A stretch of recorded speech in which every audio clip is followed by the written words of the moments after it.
S kamerou sme sa v ostatných dňoch vydali do Vysokých Tatier.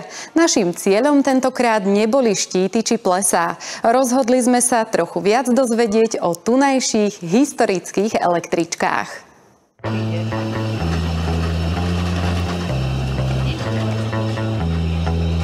Stanica Starý Smokovec, historický vláčik Kométa, ktorý dnes jazdí medzi stanicami Starý Smokovec a Tatranská Lomnica, stojí na koľaji číslo 1, pripravený na odchod.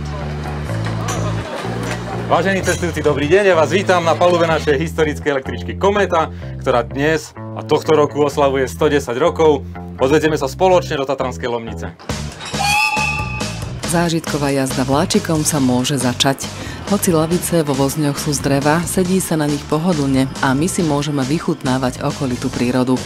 V historickom vozni cítiť nostalgiu za starými časmi. Teraz odchádzame zo stanice Starý Smokovec, dostali sme rozkaz na odchod a vyrážame na 6 km dlhú trať do stanice Tatranská Lomnica. Trať Starý Smokovec Tatranská Lomnica je z väčšej časti na spáde, takže teraz pri jazde do Tatranskej Lomnice obsluhujeme predovšetkým brzdový systém. V pravej ruke držím brzdič samočinnej tlakovej brzdy, ktorý brzdí mašinku, brzdí aj vozeň. Ďalej na tejto prístrojovej doske máme aj brzdič priamočinnej brzdy, ktorým brzdíme iba lokomotívu. Tieto dva tlakomery nám ukazujú tlak vzduchu v brzdovej sústave. Tieto ďalšie dva budíky ukazujú napätie v trakčnom vedení.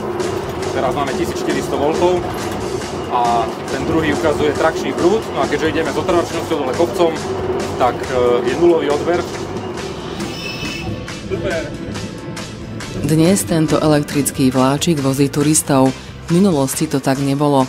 Išlo o pracovné vozne a aj vďaka takejto električke stoja mnohé tatranské budovy. Tatranská historická električka Kométa bola vyrobená v roku 1913, pred 110 rokmi, v továrni Ganz Budapešť. Tento elektrický vozeň najskôr začal voziť poštu, pracovné vlaky neskôr. Na prelome rokov 1922 a 1923 železničiari na ňo skonštruovali snehový pluh a vďaka tomuto snehovému pluhu mohol pluhovať trate Tatranskej dráhy. Tam vzniklo aj to jej pomenovanie alebo prezývka Kométa, keď malá električka narazila do záveje a začala ťahať za sebou chvost zvíreného snehu, tak naozaj budila taký dojem letiacej kométy. Neskôr začala voziť stavebné vlaky a vďaka nej stoja tatranské sanatóriá. Tiež do nich vozila uhlie, aby sa v nich mohlo kúriť. Takže bola pre Tatry a Tatrancov veľmi dôležitá. Svoje fungovanie ukončila v roku 1970, keď ju nahradili moderné vlaky. Našťastie ju však nezošrotovali, ale nadšenci techniky sa postarali o to, aby jazdila aj dnes. Dodnes sa o Kométu, ale aj o ďalšie cenné kusy stará združenie Veterán klub železníc Poprad. Samozrejme, mašinky musíme šetriť, to znamená, že nejazdia 365 dní v roku. Jazdíme výhradne počas prázdnin, počas voľných dní, kedy aj turistov a návštevníkov Tatier je oveľa viacej. Zaujímavosťou sú zimné jazdy, ktoré dávam určite na pozornosť.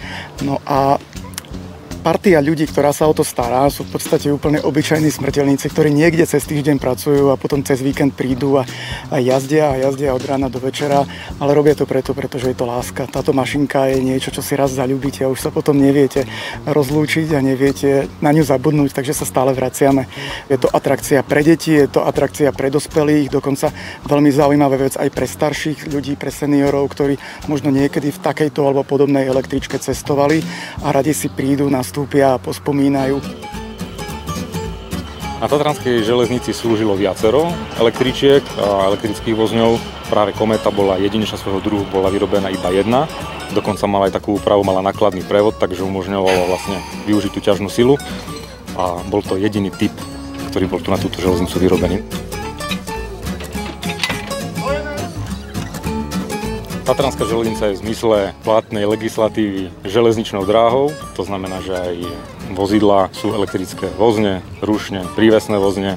To ako rušne vodiči máme normálne preukazy a všetky platné skúšky, ako majú rušne vodiči, ale nikto tejto železnici nepovie inak ako električka, takže je to len také slangové pomenovanie, že idem sa odviesť v Tatrach električku, ale v pravom zmysle slova to električka nie je, ale je to klasická regionálna železnica.